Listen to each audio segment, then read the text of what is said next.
किशनपुर नामक एक छोटे से गांव में हरिया, उसकी पत्नी और उनके 2 लड़के रहते थे।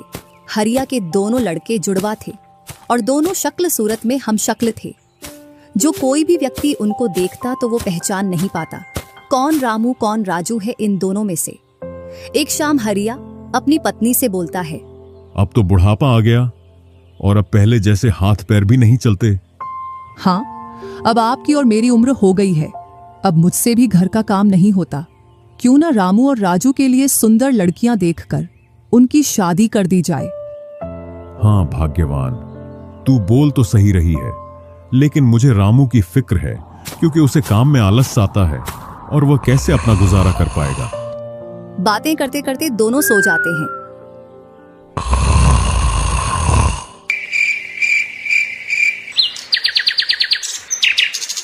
और सुबह उठकर हरिया रामू राजू से बोलता है, तुम दोनों खेतों पर चले जाना और एक खेत को खोद आना जिसमें मैं आकर बीज बो दूंगा।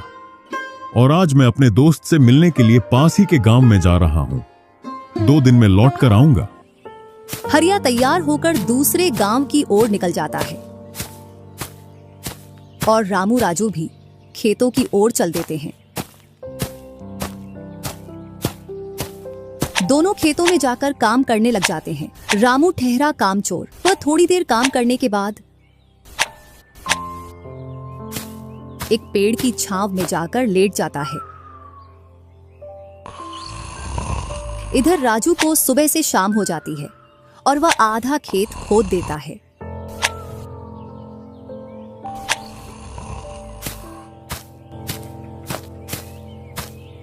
और हरिया भी अपने दोस्त के पास पहुंच जाता है। अरे भाई हरिया, कैसे आना हुआ? तुझसे मिलने की इच्छा हुई तो मिलने आ गया। चल अच्छा है, पहले भोजन करते हैं, इसके बाद गप्पे लड़ाएंगे। दोनों साथ में भोजन करते हैं। हाँ भाई हरिया, सुना सब कुशल मंगल? हाँ भाई, सब कुछ कुशल मंगल है। अब तो तेरे दोनों लड़के शादी के लायक हो गए होंगे। हाँ, दोनों शादी के लायक हो गए हैं और खासकर मैं तेरे पास इसीलिए आया हूं कि कहीं दोनों लड़कों के लिए लड़कियां देख आऊं। वैसे अपनी भी 2 बेटी हैं और दोनों खूब होशियार और चंचल है। अब दोनों की भी उम्र शादी के लायक हो गई है। अगर तुझे कोई एतराज ना हो तो क्यों ना इस दोस्ती को रिश्तेदारी में बदल दी जाए। इतना सुन हरिया बड़ा खुश होता है। जब वह दोनों लड़कियों को देखता है तो दोनों बहुत ही सुंदर थीं।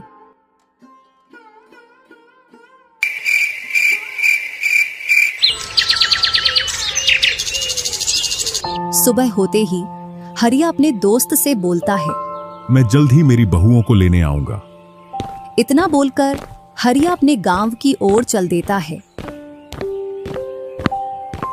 इधर रामू और राजू भी अपने खेतों पर काम करने के लिए आ जाते हैं और रामू पेड़ की छांव में जाकर सो जाता है। इधर राजू अपने काम में लगा रहता है। शाम होने को आ जाती है और हरिया भी अपने खेतों के पास आ जाता है। रामू की आंख खुलती है तो हरिया उसको आता हुआ दिखता है, तो वह खेत में जाकर काम करने लग जाता है। चलो घर, अब शाम हो गई और खेत भी पूरा खुद गया है।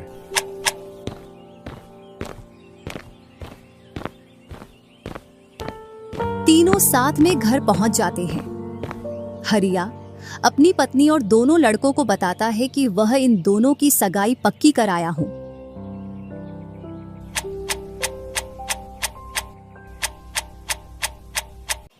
और वह कुछ दिन बाद दोनों का विवाह कर देता है। ऐसे ही कुछ वर्ष निकल जाते हैं।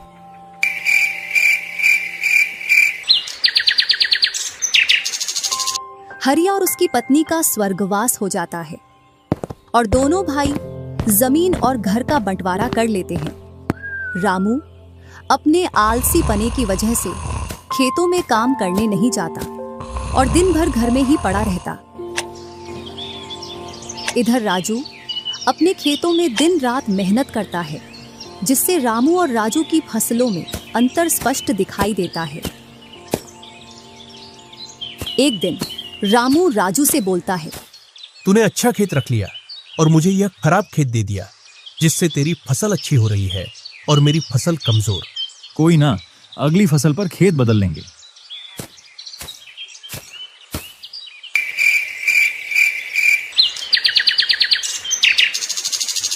अगली फसल पर रामू राजू से खेत बदल लेता है और एक खेत ज्यादा ले लेता है। फिर भी राजू खुशी खुशी उसे खेत दे देता है। राजू के हिस्से में जो खेत थे उनमें फिर से वह दिन रात मेहनत करता। इधर रामू कभी काम करता तो कभी काम नहीं करता। रामू के पास बीज खरीदने के भी पैसे नहीं थे, तो वह पैसे लेने के लिए जमींदार के यहाँ चला जाता। जमींदार जी, कुछ पैसे उधार चाहिए थे, जिससे मैं अपने खेतों के लिए बीज ले आता और फसल आने पर मैं आपको पैसे लौटा देता। क्यों नहीं भैया, लेकिन आपको 2% ब्याज देना पड़ेगा। जी जमींदार जी, मैं ब्याज दे दूंगा। जमींदार रामू को पैसे दे देता है और रामू उनसे कुछ बीज लाकर अपने खेतों में बो देता है। इधर राजू अपनी फसल की रोज देखभाल करता और रामू बोकर आया उसके बाद से अपनी फसलों को देखने के लिए भी नहीं गया। वहीं अपने घर में पड़ा रहता और दिन रात सोता रहता।